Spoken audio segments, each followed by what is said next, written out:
Welcome to Reels on the Rocks, the show where your hosts Whiskey and Sweet Tea discuss film from the unpretentious perspective.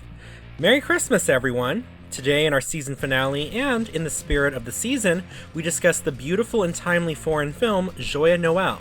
So grab some hot chocolate and be advised that spoilers are ahead.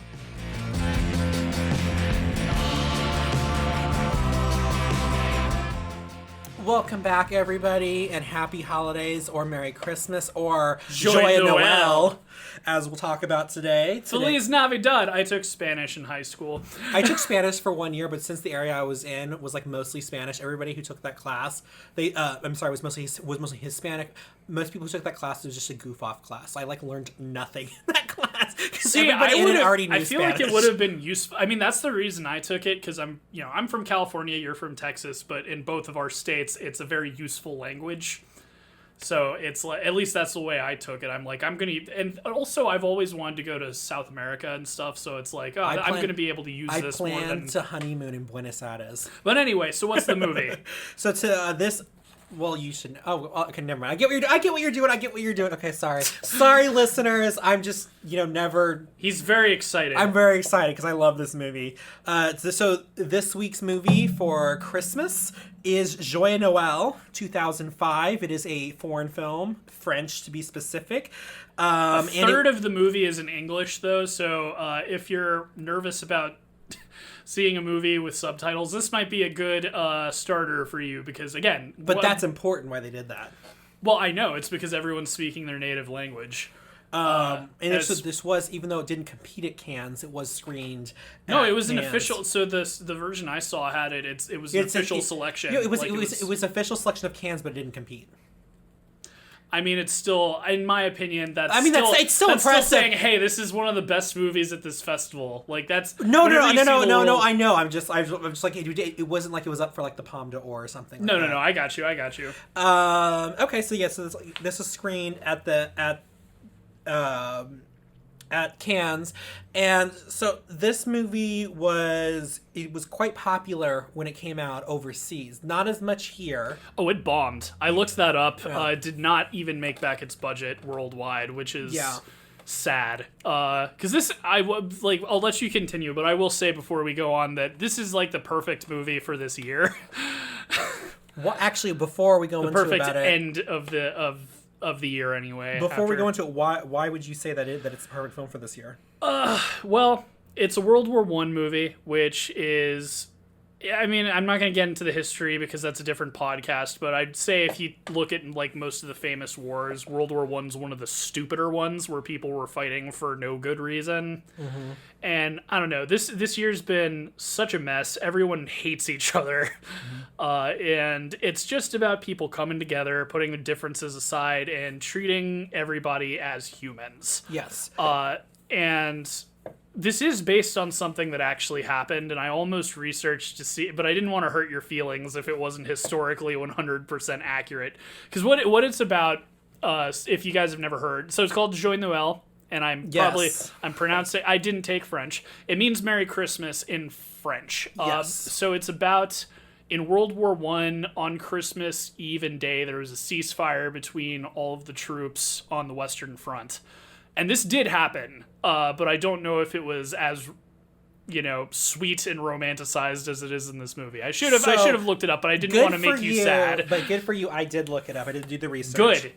Okay, so like you said, this is about. It's literally it's three sides. It's told from essentially three different points of view. The Prussian, the French, and the Scots. Yeah, the Scots, which many articles misquoted as saying British, and they actually make a point in the movie, be like, we're not British, we're Scottish. Well, so technically that's a Scottish thing. They were part of the UK, because at that point, Scotland was part of the UK. So they were British troops, but never say I love Scotland. I've been there multiple times, and yeah. But this is back when they still had a king, I believe, right?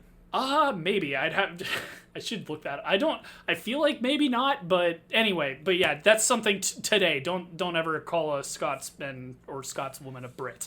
They will get mad at you. A Scots person. They'll probably, call you all sorts of especially foul after Brexit. things. Yes. Still too soon. So essentially, so it's the three sides: the Prussian, or they became part of Germany. More specifically, it becomes German. Well, Prussia is a country that didn't. They stopped existing after World War One. They right. got absorbed by Germany. But even in the movie, they referred to as Germans. Well, it's because Prussians spoke basically I don't know if it was Germans. It was probably German. Yeah. Like they're both like Germanic. This is not a history podcast, but yeah, Prussia used to exist.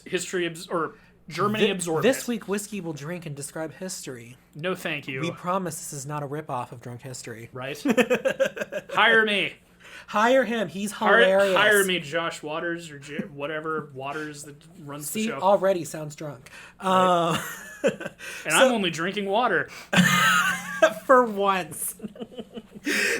So like he was talking about, this movie, Prussian or German, Scots, who were the British in this sense, and then we had the French on this side. And what's interesting is I watched this movie. When I first saw this movie, I was in about 10th grade because my French teacher had a party, a Christmas party with the French club, and we all gathered in the classroom. I think it was on a weekend, and we watched this movie, which means she fast forwarded through one scene that we couldn't watch. Why? Was it because of time, or was it because because dirty scene? It was a dirty scene. Oh, it was the one sex scene where you see literally a butt cheek and that's it. Yeah, well, there is some nipple. But I missed that. But it's very mild. It was very mild. I was like, oh, this was it. What kind of French class is this? So we watched this, and I was in love with this movie immediately. Like, actually, I borrowed it and brought it home to show my family because they'd never seen it. Of course, they'd heard of it because we all watch the Academy Awards every year. Because this was nominated for Best Foreign Language Film in the 78th Academy Awards. Yep, and I thought that was, again, I don't think it's a bad thing because it is a foreign language film, but it's funny because a third of it's in English, and also there's not a lot of dialogue. This is another good, I wish they played this on TV more, because I think this would play well on, especially to, Christmas. Everyone's constantly watching all sorts of Christmas movies, and yes, this is a historical drama, but it's very easy to follow, even if you're only half paying attention to it. I don't think you really even need to read the subtitles to understand what's going on. It's also pretty light on plot. We'll get into that later, but... So... Oh my gosh, I just realized we've been explaining the plot of the movie for 5 minutes. Yes. So these three sides, they form a ceasefire unofficially during 1914, the winter of 1914, on Christmas Eve and Christmas Day. And, the movie is really about the lead up to that, the actual event, and the fallout from that event. There are certain characters we follow. For the most part, on each side, we followed the lives of the leaders, and then there were on each side, I think there was about one person that we also followed. There were a couple. It's kind of on the Scottish side, there were the two brothers and the priest. Well, I just said this is light on story. The reason I say that is there isn't much of a plot. It's just kind of a bunch of little mini plots. There's all these characters that have a very small story going on, and it's all of them kind of combined into this one, experience. It's one, again, if I'm being critical, this is not a very story focused.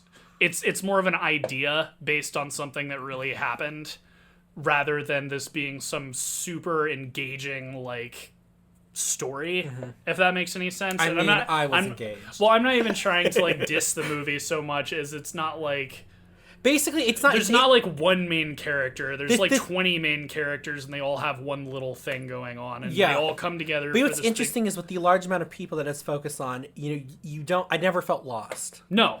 Well, what I mean when I say it's a good TV movie is, as I said, there's not a lot going on, so it's not hard to understand what's going on. It would work as passive viewing. And again, with all the garbage, no offense, people who like 25 Days of Christmas and Hallmark Christmas and all these other... There's so much trash. I don't like Hallmark this year, so go ahead. Well, my point is there's all these the Christmas Prince, the Christmas puppy, there's all this garbage that's always being put on TV. Thank you, Drew. And this is a movie with a really good message. Again, I don't know how historically accurate it is, but it's it's very uplifting to know that it happened to some degree, You for have to see, real. it's uplifting, but it's not like one of those where it has a happy ending really either. Well, it's also not. It doesn't treat you as like a stupid person. Like, And it's I not don't sappy. think I don't think you'd need to even really be like a history buff to understand what's going on or anything. It's just it's very happy. It's very easy to follow, and I wish that all of these channels that put on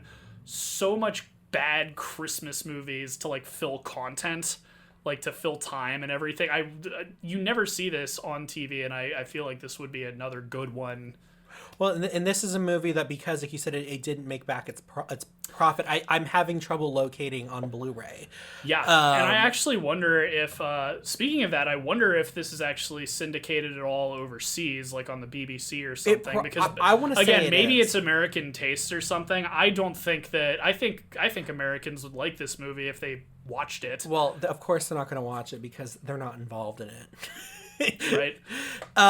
So one of this movie, it really talks a lot about. It's really a story about like humanity, and not just the good of humanity, but also the bad. Like the opening scene for me is like one of the most powerful opening scenes I've ever seen.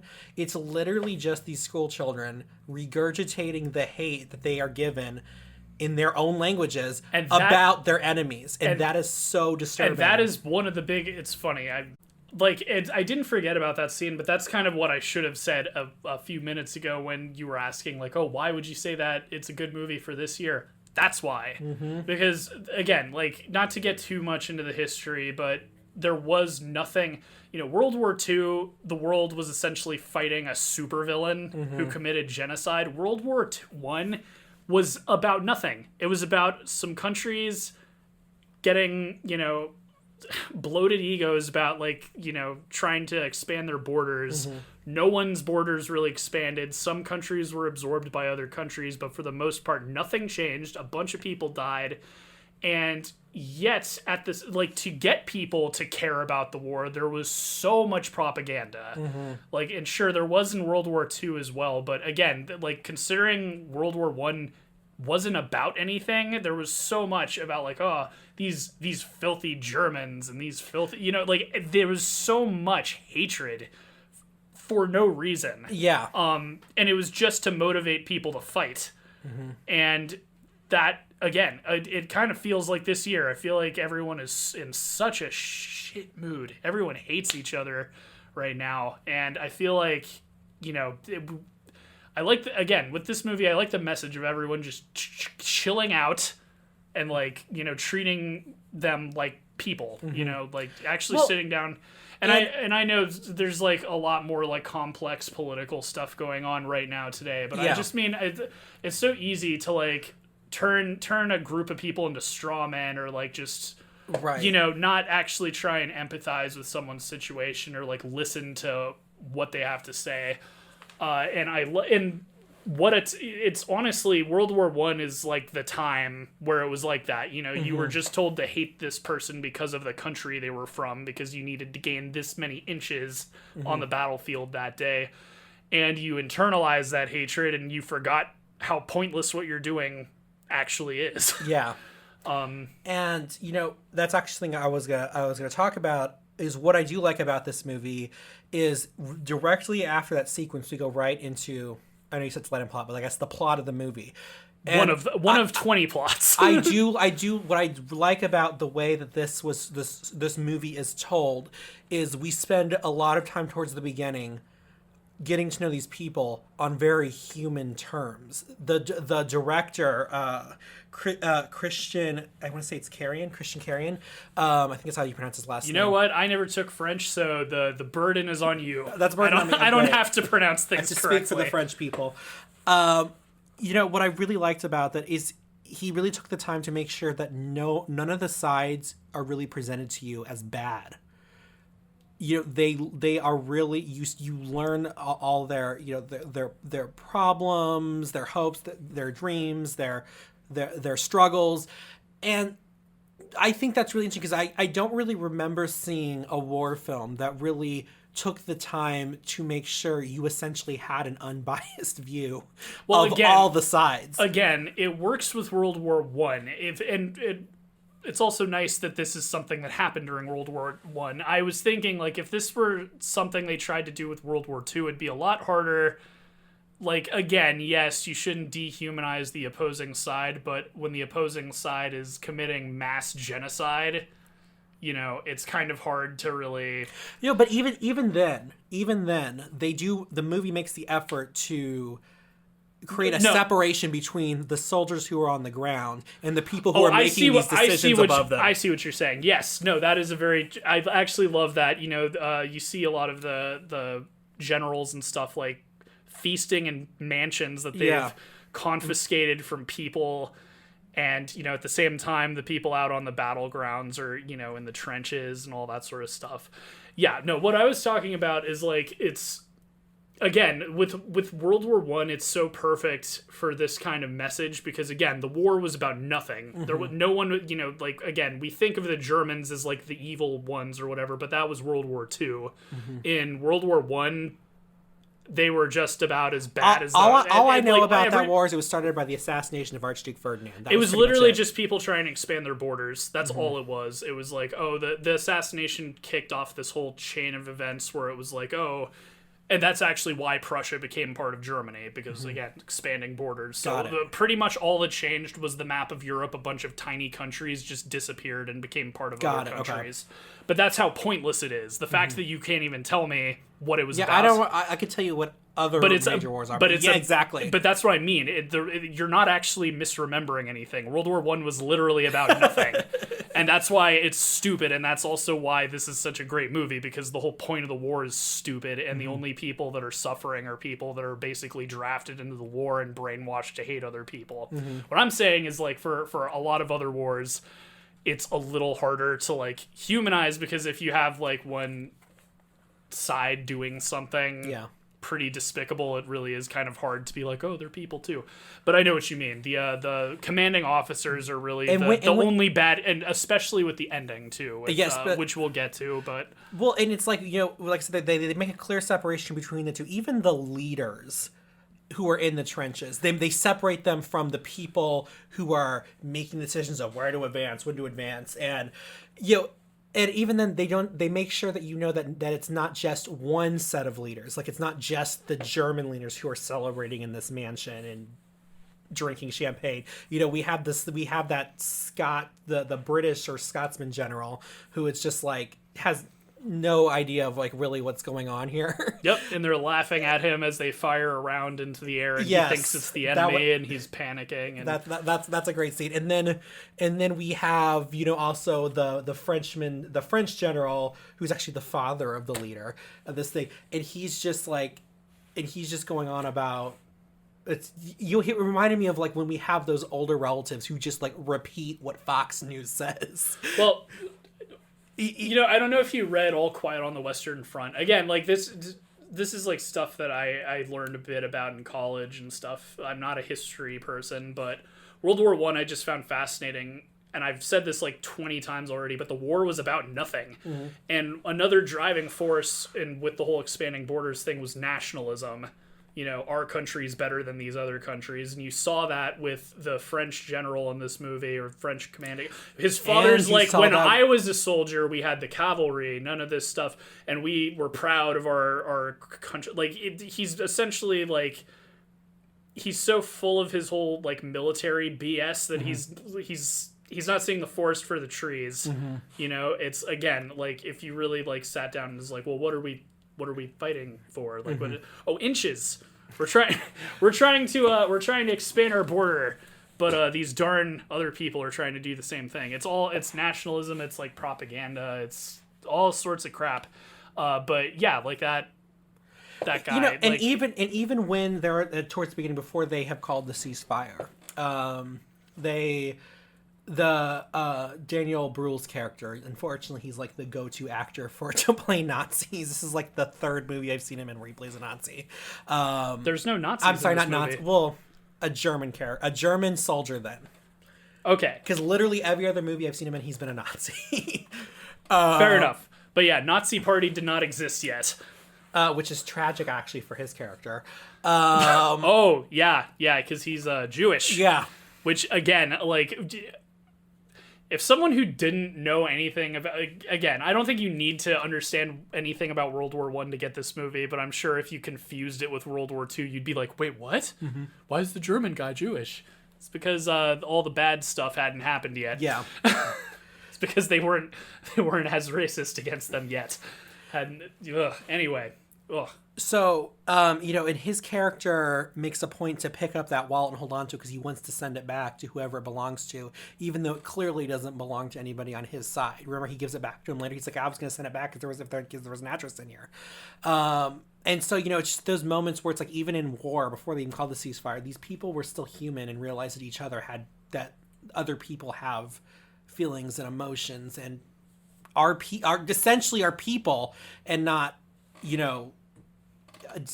targets, I guess is what I'm trying to say. And it's one of the most disturbing scenes, in addition to that opening I discussed, is towards the end when the new priest is coming in because the other one was too open-minded and accepting. So then he's basically saying, he essentially is what he's boiling down to, is saying, since they don't agree with what we believe, are they really God's children? That's like, and I'm like, that is so horrible. That is like, but again, you should read about World War I. This is all again, like you said, it's just hating people to hate people. Exactly, and that's really honestly what the war was about. And it's, again, like you just mentioned the priest, the pastor, the cardinal, the pope, whatever. I know it's not the Pope, but he's doing the sermon about like the sword of God and stuff, and it really is like every little thing that they could use to taint someone's opinion or brainwash them was used to dehumanize the other side for nothing. Yeah, and it's and I mean, you could even like talking about World War II. World War I kind of was directly responsible for World War II happening because of other complicated stuff we won't get into, but it's just such a tragedy. It's so stupid. And I like that this movie, it can be just, the message is universal. It's definitely like a perfect thing for this movie. Actually, and we haven't, like, you said you did some research. So what actually did happen in real life? So I'm going to circle back to some of the more idealistic points I want to make. But speaking specifically about the research, so this is a fictionalized account. However, it is kind of sort of an amalgamation of a series of...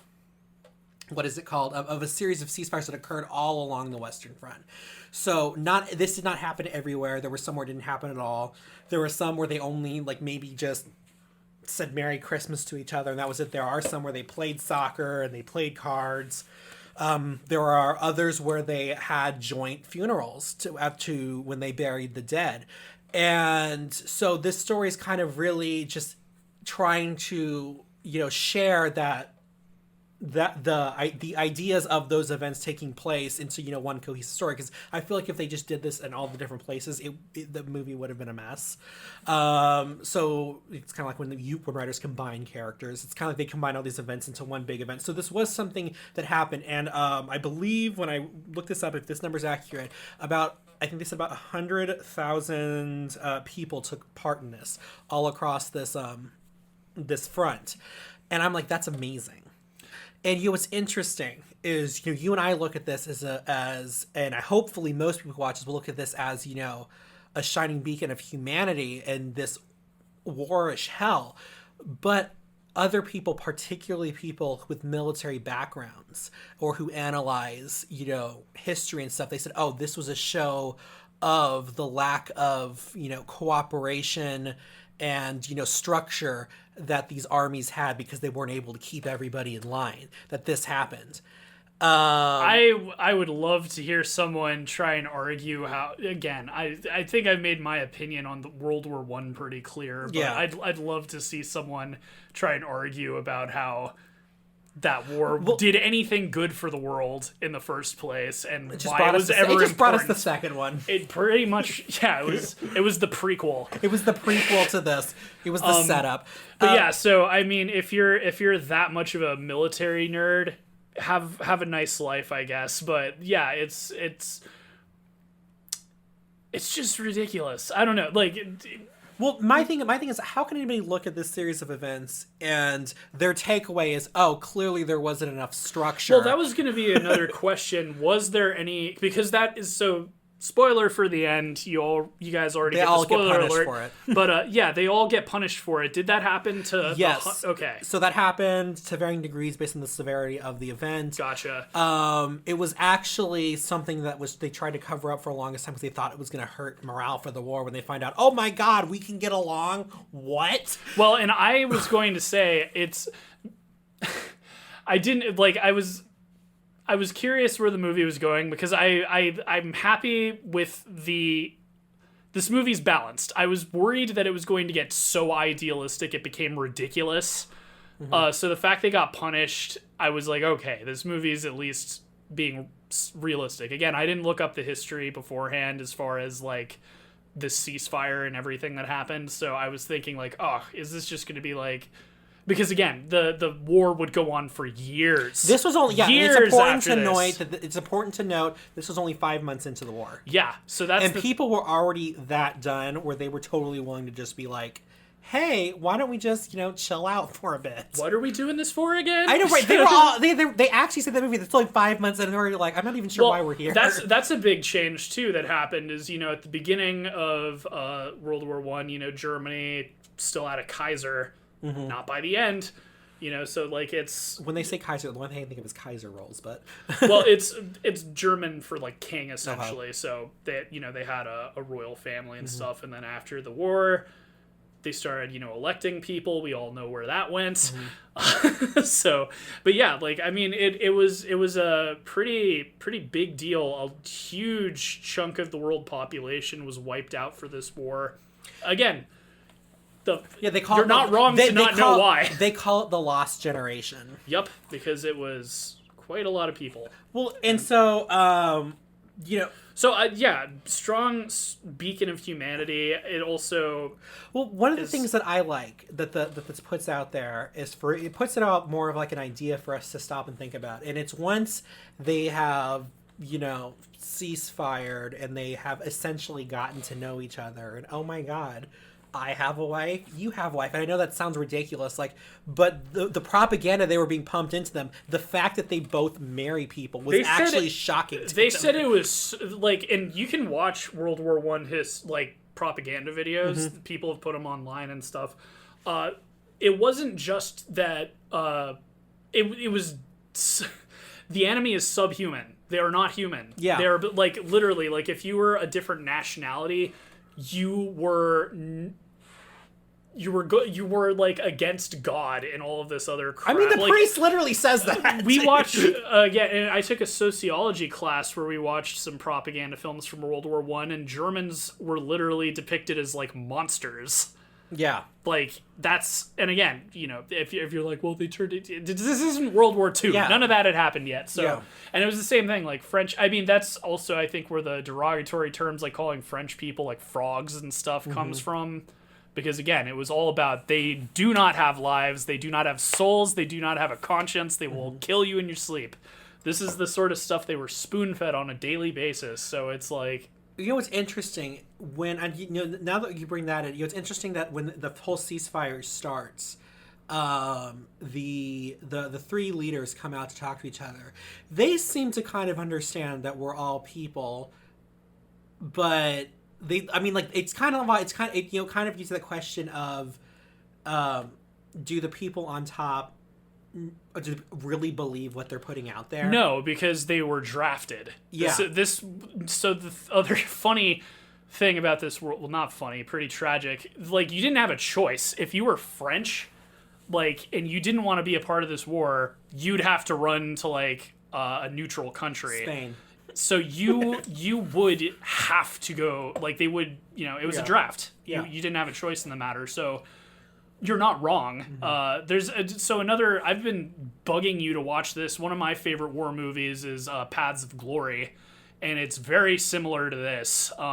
It's got a different story, but the whole absurdity of the war and just like the idea of like punishing people for doing the right thing is a big theme in that movie. And it's one of the reasons I feel like this is a world war that's kind of overlooked a lot in film. I was really happy when 1917 came out last year because, again, it's like you don't get a lot of World War I movies.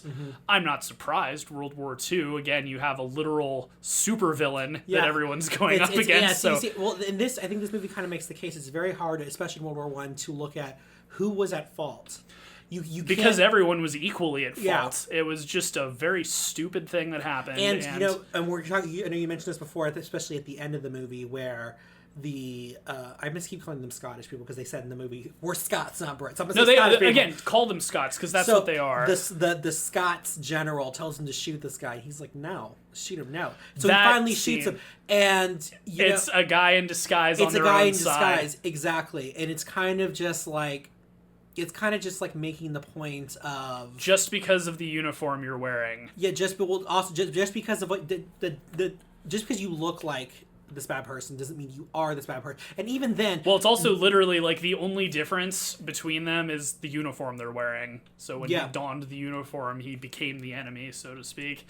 You know, like I'm getting too deep, but yeah, like the message is pretty clear that it was a very tragic way to get the message across because that guy was such a likable character. Everyone's likable. I don't think there was a single non-likable character in the movie. But I think that's very hard to pull off. And I think Christian did that very well in this movie. It's a good movie. I as we said at the beginning, I'm not surprised this bombed. It's not the sort of movie that people are going to flock to in the theaters, especially in like 2005 when we were not in that mindset whatsoever. But I wish this would get more syndication because I do think this is a movie that would make some people cry while they're, hanging out on Christmas. And it's shocking that it's been forgotten. I'd say I'd never heard of this movie. I never heard of it when it came out. That's not surprising because it probably didn't play in a lot of places. But I've never heard of this, and I'm more upset by that than anything else. I'm not even this isn't even in my top 10 favorite Christmas movies or anything. But I like the message and just the vibe of the movie so much that it actually makes me angry that I've never heard of this. Yeah. And I'd heard of the ceasefire. I'd never heard of this movie, but I've heard of the thing that the movie was based on. Yeah. So it's I don't know, it's very frustrating because I think this is this embodies all of the things people talk about with a good Christmas movie. Peace on earth, goodwill towards men, loving thy neighbor, all that good stuff you get from church. And no one has seen this movie, and I'm not surprised, but I'm not mad. I'm just disappointed. You know what's interesting is, in this film, like I said, after they've known each other, I've always found this funny. The first thing he says is, he's like, "Hey, just coming over to tell you, we're gonna bomb you in 10 minutes if you want to come over." No, I love hang that. out. I love that, and I loved that after the bombing, it's like, well, they're probably gonna retaliate on your base, and then they all go to the. So whole thing was great. What I found fascinating about that is that it kind of makes the case of when we learn to understand each other, can we really just blindly kill each other? Not have, as humans, not have a relationship with you, but learn that essentially you are just like me. Can we still do that? And so they were telling themselves, they kept saying throughout the movie, okay, the ceasefire ends here, and this thing also happened. Okay, no, it actually ends here. No, this is actually the end. So they kept doing that, and so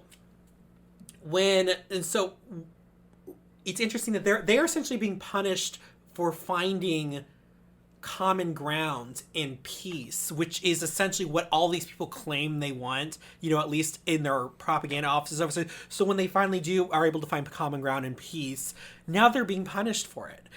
It's it's just Again, it's very baffling to me. As sad as the ending is, that was the thing that made me really like the movie, because as I said, I was a little worried it was going to be too idealistic, because again, knowing what the war was like and stuff, I was like, if they don't get like a court-martial or something, then this movie is a little too much. So I do like that it's... We have the Scottish priest who's basically told by, I think, the cardinal, and that's like, oh, now I have to go and uncorrupt these people. He says you're going to hell. He says, like, it's so... But then he says, I'm going to go and uncorrupt these people. Apparently, peace and love your neighbor, which is in the Bible, is corrupting the soldiers. Welcome to the world, T. Sometimes people use the Bible or other things to get what they want rather than what is in the Bible. But since I've been nice to this movie, I think I will be... Since I've been nice. Well, like, I think I'm going to be a little critical, because I think this is a great movie. It annoys me that it's not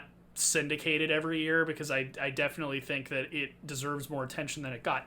But just especially, like, if you're interested in seeing this, I'll just throw in a couple of things that might turn you off. I'm a big cinematography nerd, and it's very beautifully shot, but it's part of the reason I say it's like a good TV movie is it's very TV movie blocking and shots and everything like that. Not a lot of like exciting moving shots or anything like that. It's very basic. And the plot, again, there's not much of a plot, so it meanders a bit. This is pretty much why I'm saying like it's a good TV movie, is because it's kind of something you can sort of half watch while you're, doing other things. See, I would disagree. I would disagree that it does have a plot, but go on. I didn't say it didn't have a plot. I said it didn't have a overarching plot as much. Like the ceasefire itself is kind of the plot. But again, it's like there's a couple of characters. I feel like in the place of a plot, I guess if I were to say the plot is essentially character arcs. Yes. And again, like the acting's really great. The story is good, but it's not something that is as engaging as some other things. So it's not a movie that will like. Again, I'm not trying to. I'm doing this. He's trying to find something wrong. No. I'm doing this in kind of in case we sold this movie too hard, and if you're looking for it more to temper your expectations. It is very slow moving, not to the point of it being boring, but just to the point of it's not a very exciting sort of movie. Also, again, not trying to be mean. There's not a lot memorable about it other than again the story. Like there's not a lot of like. I will say some of the singing in it is really good, but as far as like a musical score, besides like the times when they're singing Christmas carols, two of the characters are like opera singers. Yeah. But besides the stuff that they sing, I'm, in like the kind of heartwarming sort of sing along bit during the ceasefire, not a lot of like, big musical score moments or anything like that. It's underwhelming, and I hate saying that. Like, it's not a movie that's gonna wow you, it's one that's gonna warm your heart. It's got all the Yuletide cheer, but it's not a movie that's like spectacularly like. It's interesting. I never thought of it that way, and if you think about it that way, and it's just like maybe, whether that's intentional, maybe. Peace happening shouldn't be spectacular. It should kind of just be the norm. I don't know. Maybe. And again, I'm just trying Peace shouldn't wow you. I'm just trying to be a little critical because this is not a perfect movie. There's no such thing as a perfect movie. I do think that there is a perfect movie. I do think that this would actually turn off some people because I do think that some people will find this movie boring. Well, and I also think some people will be like, well, no, my grandfather was in World War I. He said they were this. Who knows? Again, this movie, it's not bad by any means, but it's not particularly outstanding in any one area. And it is Except a bit... the heartwarming part. Exactly. As I said, the story-wise, it's very nice and heartwarming. And the characters are good, the acting's good. But as far as, like, there being any, like, memorable set piece or something like that, there's nothing... I could see, like, in a few years, I will remember this movie, but I won't remember specific scenes. I'll just remember the overall gist of what happened. Do you know what I mean? Yeah. So that's me being critical because we're trying to be critics here. I did love that you kind of had to search for your criticisms. Well, it's because, again, I mostly am just annoyed that this movie is not syndicated or really mentioned. It just sort of has been brushed under the rug. Yeah. Because even though this isn't like my new favorite Christmas movie, it does irritate me that it's not more well known. Because, again, even as a quote-unquote foreign language film, it's not really, again, like, unless you just hate reading, you're probably going to be fine. A third of the movie's in English. But, as I said, there's some people that this movie will do nothing for them. I'm sure they're the type of people that do not care about heartwarming stories. Or peace. Probably. So, you know, be warned. If you're not a fan of slow-moving things, if you don't like movies with subtitles, or if, you know, just basically good cinematography and sound and all of that stuff, you know, just B+ on all fronts. Excuse me, this is clearly an A. Again, not memorable, not outstanding. I remember that.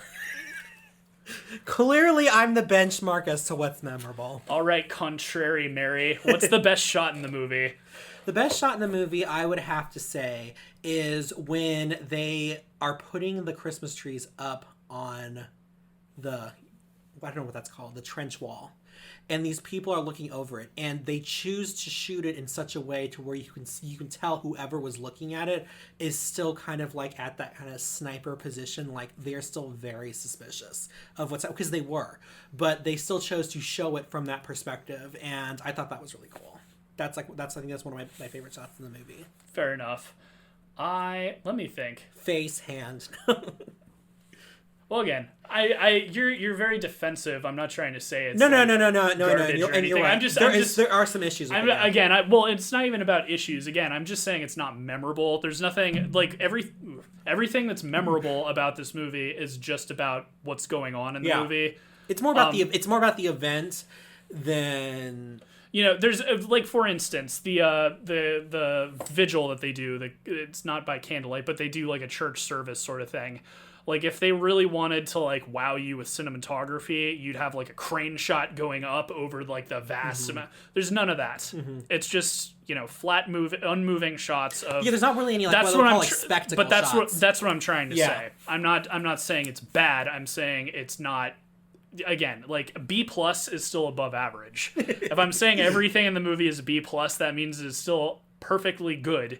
It's a very solid film. An A+ is like, oh my god, this movie's incredible. Like, I don't even know how they did that. It's like, you know, next level or something. So anyway, that's all I can really say as far, if you don't like slow stuff, if you don't like subtitles, if you very character focused. If you're very easily like distracted, or you just don't like that kind of movie, you probably won't like this, but I'd still say give it a shot. I'm just trying to be somewhat level, not just no. But that's fair. I don't think this would play well for people who don't like, you know, character-based movies. And I know that sounds weird because all movies have characters, but you know what I mean. It's more really about the characters than the event that's happening. Exactly. And and being fair, I'm still trying to think of what my favorite shot is. And I'm not even trying to be mean. I've literally, I know there's something that I liked. Yep. I had at the beginning of the movie, and I will say this, I kind of had some flashbacks to Gone with the Wind at the beginning of the movie, by both movies, where we see on the Scottish countryside, the Scottish countryside, the two brothers are like, yay, war! Oh, yes. And then literally 5 minutes later, the one who's like, our lives are finally going to begin is dead. Is it him or is it the other one? No. The one who, because the blonde one like doesn't even talk in that first scene. Yeah. She's like, come on, so-and-so, we're off to join the war. Our lives are going to begin. Literally, next time we see him, he's dying. Yeah. And the quiet one is he's trying to carry him off the field. World War I, man. But yeah. You know what's very interesting is I remember when we watched this the first time, of course, I was a lot younger. We were all younger when we saw this. Everybody was weirded out by how attached he was to the corpse. And I'm like, well, I'm sorry. If it's a family member who died, like, literally in your arms, I think we would all be a little attached. I'm giving him a pass on that. I didn't think that was too weird. No, it's not. I remember like he goes back during that the is ceasefire probably and visits that's him. honestly probably because you were in high school and all the kids were immature. They were probably. He kisses him on the lips. I know exactly what happened at your school. Some kid in the back was like, gay? Basically. Everyone... Well, actually, because we were classier after-school people, everybody was like, oh, can I say something about that? That was a little weird. Ooh, everybody was like notes. that. No, but there's that... No, but like even when he goes back and during the ceasefire... to get to be with his brother, he's like caressing his cheek and you haven't seen 1917 yet, but there's a death in that movie that is pretty intense, honestly. You know, I don't want to say, again, I would say it's better than this one, but it's also like a different movie, and it's you're with that character longer. I don't know anything about the way the fronts and who was on what front with any of the armies. I will say this, and this is controversial. I will say I don't think this movie if this movie had chosen to choose a front that had an American side, I don't think it would have worked. Just because of essentially Europeans have more of a, they're closer. They're closer. They also like, I mean, they're physically closer too. I mean, that's the thing. Like going to Germany, if you live in London or something, is literally a day trip. Mm-hmm. It's kind of like how states on the East Coast of the U.S. are like, an hour away from each other or something. It's kind of the same way in Europe. So I think I know what you mean. Because, I mean, America was very isolationist until World War II. Like, we just didn't involve ourselves. Were we in World War I? We were, but barely. Like, it wasn't to the very end. It was like... It wasn't until the very end, and I don't even think I could be wrong, but I'm pretty sure we didn't even really participate in the trench warfare if he's all that wrong, much. Everybody roast him. Roast me. But I'm pretty sure in World War I we were more... Like we did fight, but again, I don't think we participated in the trench. Essentially, stuff. I think in World War I think we didn't really get involved until we absolutely had to. No, it was very similar to World War II in the sides that were chosen. Mm-hmm. Like Russia was its own thing, Germany was its own thing. Germany was essentially creeping into France, mm-hmm. and the UK and France were like fighting mm-hmm. to keep them from taking any French territory. Yeah. And that's also why like Prussia and stuff was absorbed by Germany, because they took, it's like this whole thing, but pretty much like it's very similar to the sides that were in World War II. Right. Well, and speaking on that, one of the, bringing it back to the movie, there was, they have dialogue between some of the people, and I think it's really great because, they still kind of are trying to maintain their objectivity as far as, the fact that they're at war with each other. So they had these conversations about, especially between the German leader and the French leader, and the Germans are like, oh yeah, when we, take Paris, we can have a drink, when we invade Paris. And the guy's like, or let's put a pin in that. How about you come as a tourist and we can have a drink. But yep. I love how they kind of still played with each other. Like what's really cool about this movie is they really, in addition to they were able to humanize everybody. Which is a very, very hard thing to do, I think, in any sort of film like this, because somehow one side would usually end up to be a little, more again aggressive. I think part of the it was the war that they again, I say they chose. This actually happened, so nothing was chosen. I think part of it was mm-hmm. that this war, there wasn't a clear-cut bad guy in history either. Right. So it's like, well, but then also what's good in addition to that is that the dialogue, the dialogue is also very tricky because you had to sort of ground it in reality enough to remember. It's kind of like the way I can compare it to is, did you ever watch the show MASH? Yeah. Okay, so like it's at the end of like one of the seasons. Colonel Henry Blank, he was the leader of the camp for the longest time, and he leaves the show. So they decide to, instead of just having him fly home and be happy, they decide to have his plane shot down and he's killed.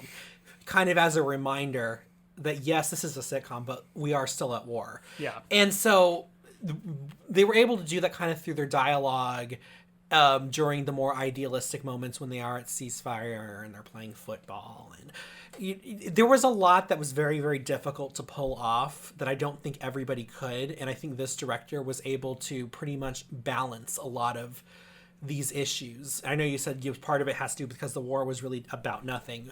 But then even then, with the way they talk to each other and they interact, they even still with that one brother still being hostile to the Germans. Yeah. That was still very, and of course, because I believe he's the one who ends up shooting that guy. He is. So, and then again, that's that message of what blind hatred does, is we end up essentially hurting those who are close to us. Which is interesting. We end up hurting ourselves. I realized you never see that guy after he shoots his comrade, so that's kind of weird. Now that I think about it, I wonder what happened to him, because Anyway. We only hurt ourselves when we blindly hate. Absolutely. Since we just did Die Hard, Whiskey, is this a Christmas movie? Of course it's a Christmas movie. The title's Merry Christmas. Yeah, but what if Die Hard had been called Ho, Ho, Ho, I Have a Machine Gun? Then I would have changed my mind. No, this is for sure a Christmas movie. I've said this like 20 times already, but I think that this is one that, unless you are just... you hate history, or you you're hate totally heartless, or you hate slow-paced things, this is a definite watch for me. Like, go seek it out, because it's a crime that this isn't like known more. And this goes without saying, this is one of my favorite Christmas movies. Like you said, it's very heartwarming. It's still grounded in reality. It basically brings you into this happy story, and then it slowly brings you back out to reality. Let's turn it into the next It's a Wonderful Life, everybody. Let's all watch it so much that they start playing it all the time. Well, one last fact: it was actually adapted. The screenplay for this film, I apologize, listeners, for my sound. It was actually adopted into an opera, I believe about 8 years ago, called Silent Night.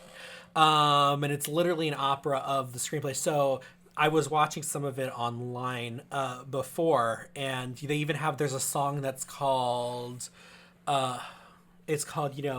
William and I Love the Mittens. It's about, I have to touch on that really quick. That whole thing where he is lying about his brother being dead to his mother in the letters he's sending, because he needs to keep his mother hopeful, or because she's essentially by herself now. He doesn't want her to, I don't know, jump off a bridge. That was pretty real too. But they did adopt that into the opera, and the opera is based off of not the event but the screenplay. So if you like the movie, you'll probably like the opera too. You can find recordings of it online. And it's actually pretty popular, at least for modern terms, opera. It's not as big as like the Magic Flute or something, but it's still, for contemporary opera, it's pretty popular. It's been performed a lot, even as recently as last year. So what you're saying is this is not a Christmas movie. Yes, that was my long way of saying, because there was an opera called Silent Night. Well, I think it's safe to say we both recommend this. Yes, this is recommend. So I guess one last thing I want to touch on is just to thank all of you guys who've been listening, whether this is your first time hearing us, or if you've been following us since like June when we started posting, or if it's 3 years from now and you're just now discovering this episode. Yeah, it's been a crazy year. Hopefully for those 13 or whatever of you who are subscribed, who listen regularly, maybe we've made this whole pandemic a little bit easier. Hopefully coming in 2021 things will be a little bit back to normal and you can forget we existed again. But T and I are very happy that you guys have been tuning in, whether you're new or coming back. We're very thankful for you all being here, and in addition to, hopefully we were able to help you feel a little less lonely, knowing there are at least 10 of you out there listening. Absolutely. we feel a little less lonely too. And we are going to toast to your good luck in the new year. Here we go, and clink, clink, because obviously it's so us. We'll probably be taking a bit of a break, maybe not, but we just want to thank you guys for sticking around, and hopefully next year we're gonna be doing some new movies. Spoiler: we have plotted out next year already. Oh yeah, and we may or may not be juicing up the channel a little bit with some new artwork, maybe some new music. We'll see how things go. But the point is, we love you all. We really appreciate any of you guys listening, And we hope you have a happy holiday, and we will definitely be back in the new year. So make sure you're subscribed, hit that notification bell, and we will catch you in 2021. Happy Chris Mahana Kwanzaa, guys.